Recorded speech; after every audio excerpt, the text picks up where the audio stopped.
Electronic Arts, or as we know them, EA, the company behind FIFA Sports, The Sims, Battlefield, and Apex, and of course, so many more games that we all love. EA is no longer going to be a publicly traded gaming giant. There has been a bombshell deal. EA is being sold at $55 billion. You heard that right, $55 billion. That is unbelievable. This buyout is leveraged by some of the most controversial players in global finances. And of course, we are going to deep dive right into all of those people who have made EA's big purchase. Some of the most controversial players in global finances include Saudi Arabia's public investment fund, PIF or PIF. I don't even want to talk about him, mention his name, but for the sake of this video, I have to. Jared Kushner's Affinity Partners is also an investor in EA and tech private equity stalwart Silver Lake. Like I said, we're going to break down who these buyers are, what shady dealings they have been involved in the past. What exactly does this mean for EA, like as a whole for the company, especially when the CEO stated previously that they expect AI to take over and initially just start replacing staff altogether. So let's break it down. And I just want to say, I love my life. I am happy. I'm content. If anything happens to me, it was me. So today, September 29th, EA announced that it will be sold by a $55 billion deal, which I said this includes Saudi Arabia's PIF or PIF, Silver Lake, and Affinity Partners. Break it down a little bit more. This might be a little bit boring at first. So it says the EA stockholders will receive $210 per share at a 25% premium over its trading price. This transaction is structured as a $36 billion in equity plus $25 billion in a debt leverage buyout. This deal is expected to close in Q1 of 2027, which is probably, I'm going to assume, the end of January because, it's the first 3 months Q1. So that's just me. I'm assuming it's going to be at the end of January. And of course, after the deal is finalized, EA will be pulled from public markets. But don't worry, it is said that their headquarters will remain in Redwood, California. Andrew Wilson is expected to stay, of course, because I touched on him like a video or two ago last year when I did a deep dive into, EA and Andrew Wilson and all of them, and just, it was interesting. This will become the largest leverage buyout in history, surpassing prior mega deals like TXU Energy in 2007. So let's just I want to paint the picture. One of the biggest names in gaming is now under private control by sovereign wealth and private equity interests with very murky reputations, which we are going to dive into. We're about to dissect the buyers. I don't even care at this point because there is so much going on with just all of this that I'm just ready. PIF is a sovereign wealth fund of Saudi Arabia. The kingdom is trying to diversify itself a little bit away from oil, I guess. And Saudi Arabia has been heavily investing in the gaming industry and of course entertainment as well. Who knew? I sure didn't. And EA recently disclosed that PIF already held nearly 9.9% stake in the company. Under the new deal, PIF or a PIF will roll over its existing stake, which is the 9.9%, maintaining involvement under new ownership structure. So I'm wondering how much Saudi Arabia is gonna own of EA. Now, of course, critics point out the ties to authoritarian regime, humanitarian abuses, and the uses of sovereign wealth as a geopolitical tool. These concerns are well documented in reporting on Saudi Arabia with their involvements in global finances and, of course, investments. All right. Let's dive into Silver Lake. Silver Lake is a prominently technology-focused private equity firm. They are well known for their strategic buyouts and investments in technology. And they're not a very passive partner either, I guess. It has real depth in turning around and extracting value from tech firms. Their involvement may reflect a deal that may be about not just owning EA's IP address, but about restructuring, boosting margins, and pushing cost efficiencies. And I don't even want to talk about the turd burglar, Jared Kushner, but unfortunately we have to because Affinity Group is tied in with him. So Affinity Partners was founded by the turd burglar after his time with the current regime. It has drawn heavy scrutiny in the past. In 2024, the Senate inquiry reported that Affinity had earned $157 million in fees without returning any profits to their investors. Like, what a dick. The guy is like a walking field of red flags. Like, I just don't get it. So this inquiry has flagged possible conflicts of interest, of course, suggest that foreign governments use Affinity as a conduit to gain influence via Kushner, which, I can believe it. I believe it. Saudi's PIF originally gave $2 billion to Affinity, investing in Kushner's new firm shortly after he left the White House. That is just like, that is sketchy. It's just so sketchy. Internal Saudi documents reportedly show strong objections, concerns about his inexperience, outsized fees, weak due diligence, and just an overall public relations risk. Like I said, the guy is a field of red flags. Those concerns were overruled by PIF's board, which of course they were overruled. Why wouldn't they be? Congress also opened an investigation into that $2 billion that Saudi's PIF invested in Affinity, questioning whether Kushner's leveraged his government role to obtaining private finances. Ouch. That's pretty shady. Most recently, Affinity assets under management jumped 60% to $4.8 billion in 2024, largely via injunctions from Qatar, Abu Dhabi, reinforcing a heavy reliance on, of course, you guessed it, foreign funds. So EA really isn't just like a neutral investment vehicle. Affinity's history is tangled with political access, foreign capital, and of course, very questionable alliances. And of course, now its involvement in EA's stakes really raises the stakes considerably. I'm just gonna say it. So we are gonna get into PIF. This is gonna be an interesting one. Saudi's PIF has been accused of using its investments to gain soft power and influence in the West, which we have literally seen in front of our own faces. The human rights group often criticize the regime's suppression of dissent, war in Yemen, and just like overall lack of political freedoms. Like, that just sucks. When sovereign funds back cultural or entertainment assets, some see it as sports washing or cultural laundering, which I had no idea what the hell that meant. So, of course,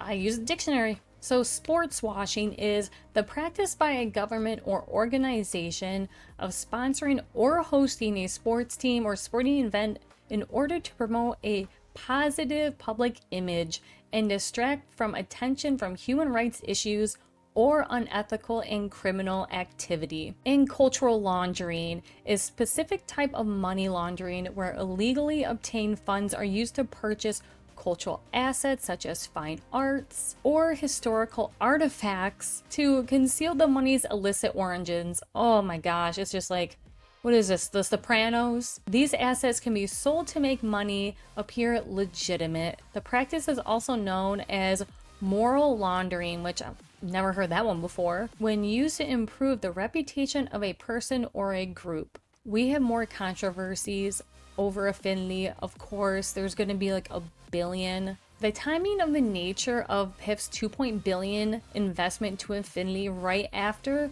Kushner left the White House raised so many eyebrows, which, I mean, understandably, if it went under the radar, that would not be good. Critics argue it looked like a payoff, you guys. A payoff for favorable access or influence. So what access, what influence? I don't know.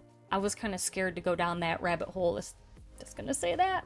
The Senate found that despite huge fees, Affinity had not returned profits to investors, and I'm thinking like none of their investors. That mismatch suggests the firm may be more about fee collection or influence than actually giving genuine returns like they're supposed to. Reports suggest that 99% of Affinity's funds come from some type of just foreign sources.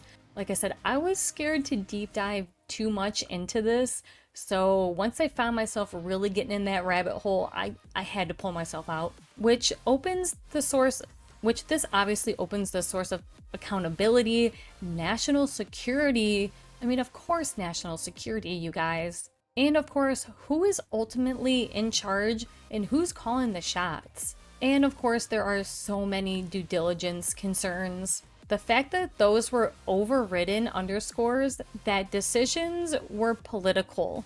And because of entanglement with the foreign government, there is highly elevated scrutiny under national security, the Foreign Agent Registration Act, and congressional oversight, meaning EA could deal with extra regulatory hurdles, and I doubt they want to deal with that. Silver Lake's risk profile. This is not as long as Affinity, but it's still shady. Private equity firms like Silver Lake typically aim to just maximize return. That often means cost cutting, restructuring, selling off parts of businesses, or pushing automation very, very aggressively.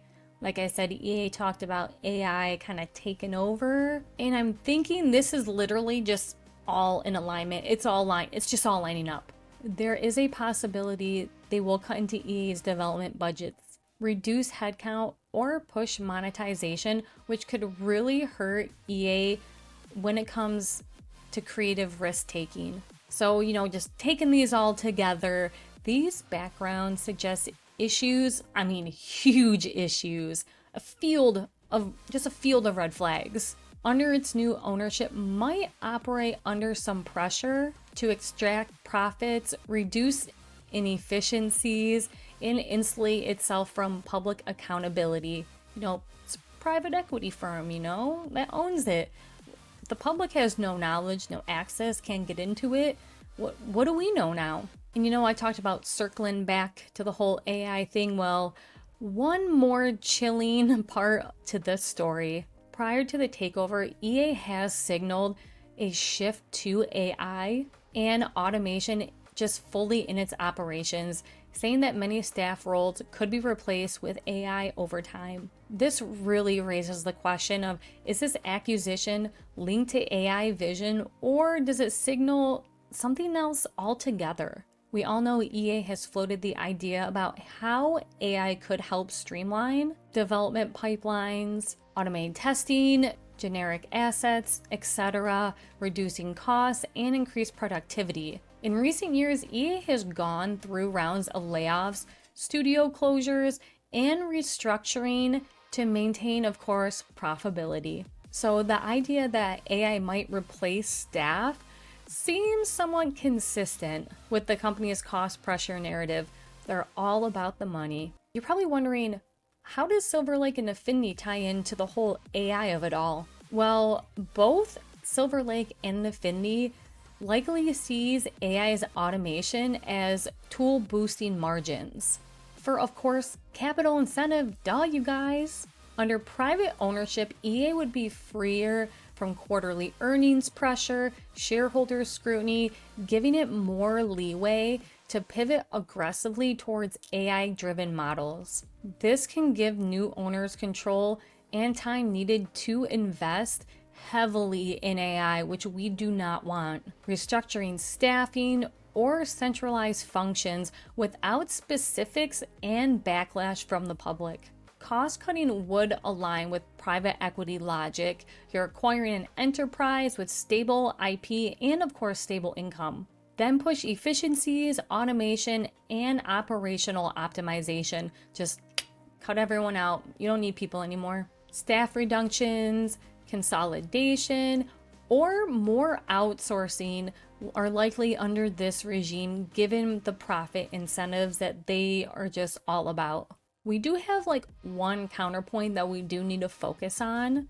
Focusing heavily on AI just too much at the expense of creativity is a very risky move in the gaming industry. If they are turned into just this automated content machine, the games could degrade exponentially and trust in fans would completely erode. There would be nothing left to EA. Let's talk about what could go wrong and what we really need to look out for. Regulatory, antitrust, and foreign investment scrutiny. Because Saudi PIF, or PIF, however you guys want to call it, and Affinity have foreign government connections, this deal may trigger national security reviews, FARA investigations, and additional oversight. Definitely creative stagnation and cost over optimization, which is never a good thing. If the emphasis is on cost cut and automation, EA's capacity to innovate